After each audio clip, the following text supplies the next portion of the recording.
दोस्तों, एक और छोटी सी कहानी लेकर फिर हाजिर हूं आपके सामने।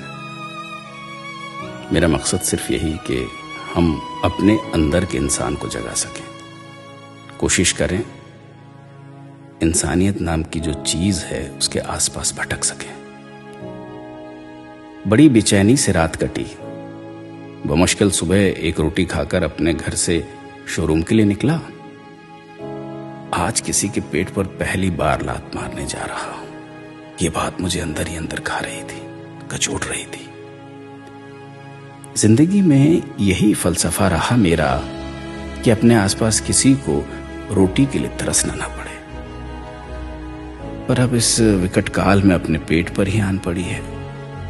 2 साल पहले ही अपनी सारी जमा पूंजी लगाकर मैंने कपड़े का शोरूम खोला था, मगर दुकान के सामान की बिक्री अब आधी हो गई है। अपने कपड़े के शोरूम में 2 लड़के और 2 लड़कियों को रखा, ग्राहकों को कपड़े दिखाने के लिए। आप उन्हें सेल्स पर्सन भी कह सकते हैं। लेडीज डिपार्टमेंट की दोनों लड़कियों को निकाल नहीं सकता था।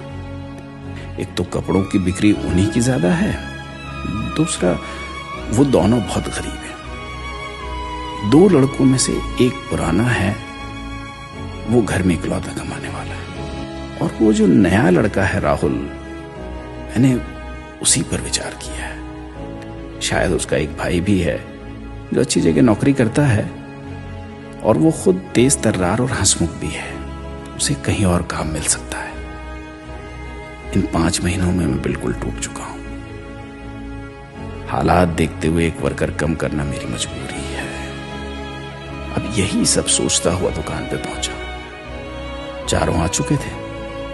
मैंने 4 को बुलाया और बड़े ही उदास होकर मैंने बोला, देखो, दुकान की अभी की स्थिति तुम सबको पता है। मैं तुम सबको काम पर नहीं रख सकता। उन 4 के माथे पे चिंता की लकीरें मेरी इन बातों के साथ गहरी होती चली गई। मैंने बोतल के पानी से अपने गले को तर किया। किसी एक का हिसाब आज मैं कर देता हूं। राहुल, तुम्हें कहीं और काम ढूंढना होगा। जी अंकल। उसे पहली बार मैंने इतना उदास देखा था। बाकियों के चेहरे पर भी कोई खास खुशी महसूस नहीं हुई मुझे। एक लड़की जो शायद उसी के मोहल्ले से आती है, कुछ कहते कहते रुक गई। मैंने ही पूछ लिया, क्या बात है बेटी, तुम कुछ कह रही थी? अंकल जी, इसके भाई का भी काम कुछ 1 महीने पहले छूट गया है। इसकी मां बीमार रहती है। नजर राहुल के चेहरे पर गई। आंखों में जिम्मेदारी के आंसू थे जो वो अपने हंसमुख चेहरे से छुपा रहा था।